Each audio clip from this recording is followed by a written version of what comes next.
शांताकारं भुजंगशयनं पद्मनाभं सुरेशं विश्वाधारं गगनसदृशं मेघवर्णं शुभांगं लक्ष्मीकान्तं कमलनयनं योगिभिध्यानगम्यं वंदे विष्णु भवभयहरं सर्वलोकैकनाथं।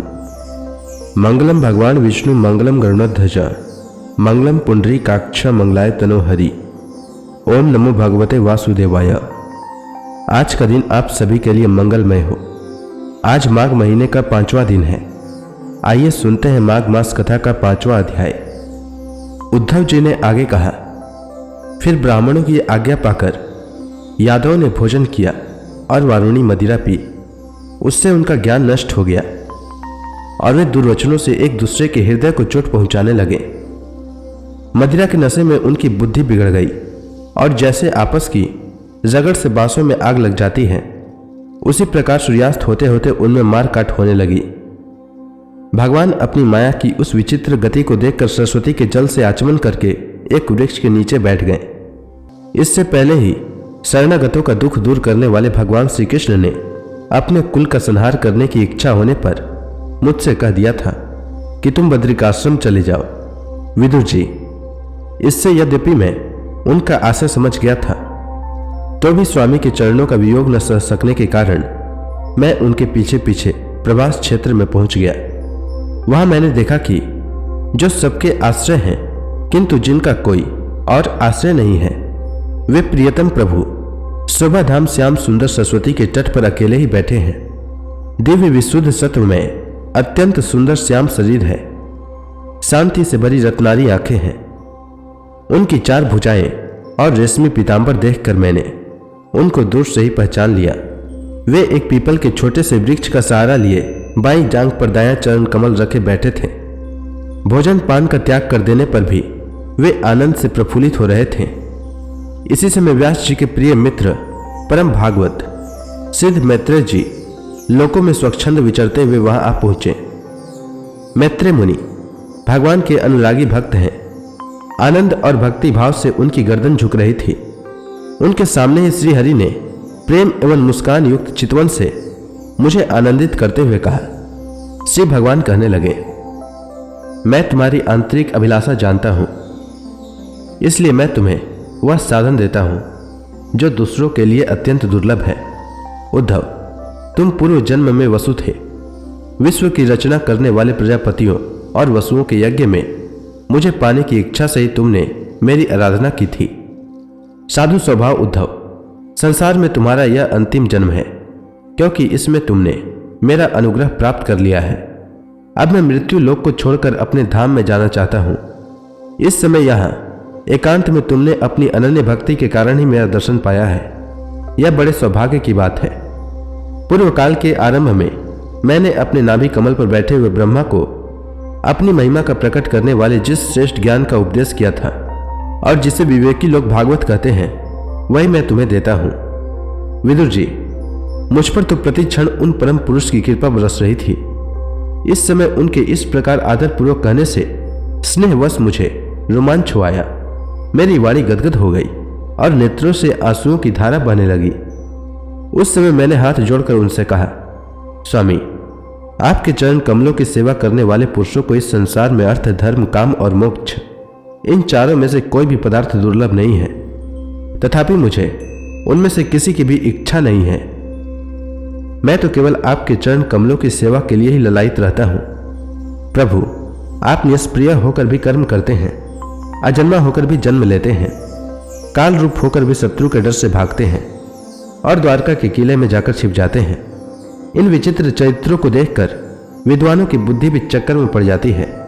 देव, आपका स्वरूप ज्ञान सर्वथा अबाध और अखंड है, फिर भी आप सलाह लेने के लिए मुझे बुलाकर जो भोले मनुष्यों की तरह बड़ी सावधानी से मेरी सम्मति पूछा करते थे, प्रभु, आपकी वह लीला मेरे मन को मोहित सा कर देती है। स्वामी, आपके स्वरूप का गूढ़ रहस्य प्रकट करने वाला जो श्रेष्ठ एवं समग्र ज्ञान आपने ब्रह्मा जी को बतलाया था, वह यदि मेरे समझने योग्य हो तो मुझे भी सुनाइए, जिससे मैं भी इस संसार दुख को सुगमता से पार कर सकूं। जब मैंने इस प्रकार अपने हृदय का भाव निवेदित किया, तब परम पुरुष कमल नयन भगवान श्री कृष्ण ने मुझे अपने स्वरूप की परम स्थिति का उपदेश दिया इस प्रकार पूज्यपाद गुरु श्री कृष्ण से आत्म तत्व की उपलब्धि का साधन सुनकर तथा उन प्रभु के चरणों की वंदना और परिक्रमा करके मैं यहाँ आया हूँ। इस समय उनके विरह से मेरा चित्त अत्यंत व्याकुल हो रहा है। विदुर जी, पहले तो उनके दर्शन पाकर मुझे आनंद हुआ था, किंतु अब तो मेरे हृदय को उनकी विरह व्यथा अत्यंत पीड़ित कर रही है। अब मैं उनके प्रिय क्षेत्र बद्रिकाश्रम को जा रहा हूँ, जहाँ भगवान श्री नारायण देव और नर ये दोनों ऋषि लोगों पर अनुग्रह करने के लिए दीर्घकालीन सौम्य, दूसरों को सुख पहुंचाने वाली एवं कठिन तपस्या कर रहे हैं। श्री सुखदेव जी कहते हैं, इस प्रकार उद्धव जी के मुख से अपने प्रिय बंधुओं के विनाश का असह्य समाचार सुनकर परम ज्ञानी विदुर जी को जो शोक उत्पन्न हुआ उसे उन्होंने ज्ञान द्वारा शांत कर दिया। जब भगवान श्री कृष्ण के परिकरों में प्रधान महाभागवत उद्धव जी बद्रिकाश्रम की ओर जाने लगे, तब कुरुश्रेष्ठ विदुर जी ने श्रद्धापूर्वक उनसे पूछा। विदुर जी ने कहा, उद्धव जी, योगेश्वर भगवान श्री कृष्ण ने अपने स्वरूप के गुण रहस्य को प्रकट करने वाला जो परम ज्ञान आपसे कहा था वह आप हमें भी सुनाइए, क्योंकि भगवान के सेवक तो अपने सेवकों का कार्य सिद्ध करने के लिए ही विचरा करते हैं।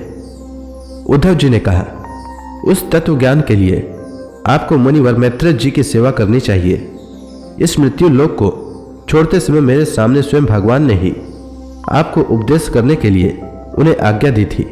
श्री सुखदेव जी कहते हैं, इस प्रकार विदुर जी के साथ विश्व मूर्ति भगवान श्री कृष्ण के गुणों की चर्चा होने से उस कथा अमृत के द्वारा उद्धव जी का वियोग जनित महान ताप शांत हो गया। यमुना के तीर पर उनकी वह रात्रि एक क्षण के समान बीत गई। फिर प्रातःकाल होते ही वे वहां से चल दिए। राजा परीक्षित ने पूछा, भगवान, वृष्णि कुल और भोज वंश के सभी रथी और युद्धपतियों के भी युद्धपति नष्ट हो गए थे।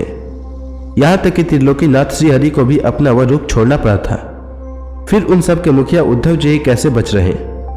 श्री सुखदेव जी ने कहा, जिनकी इच्छा कभी व्यर्थ नहीं होती, उन श्रीहरि ने ब्राह्मणों के साप रूप काल के बहाने अपने कुल का संहार कर अपने श्री विग्रह को त्यागते समय विचार किया, अब इस लोक से मेरे चले जाने पर सैमी शिरोमणि उद्धव ही मेरे ज्ञान को ग्रहण करके सच्चे अधिकारी हैं।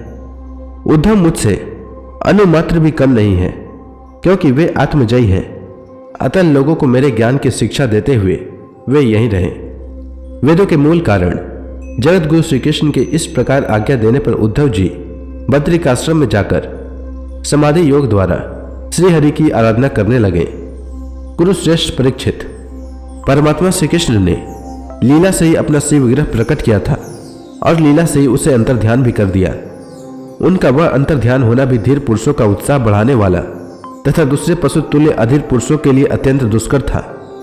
परम भागवत उद्धव जी के मुख से उनके प्रशंसनीय कर्म और इस प्रकार अंतर्ध्यान होने का समाचार पाकर तथा यह जानकर कि भगवान ने परम धाम जाते समय मुझे भी स्मरण किया था, विदुर जी उद्धव जी के चले जाने पर प्रेम से विवल होकर रोने लगे। इसके पश्चात सिद्ध शिरोमणि विदुर जी यमुना तट से चलकर कुछ दिनों में गंगा जी के किनारे जा पहुंचे, जहां श्री मैत्रेय जी रहते थे। तो इसी के साथ यह अध्याय समाप्त हुआ। इसके बाद विदुर जी मैत्रेय जी से क्या पूछते हैं वह मैं अगले अध्याय में सुनाऊंगा। तब तक के लिए भगवान हरि का नाम लेते रहें। तो प्रेम से बोलिए भगवान विष्णु की जय, श्री कृष्ण भगवान की जय, लक्ष्मी माता की जय, तुलसी माता की जय, समस्त देवी देवताओं की जय।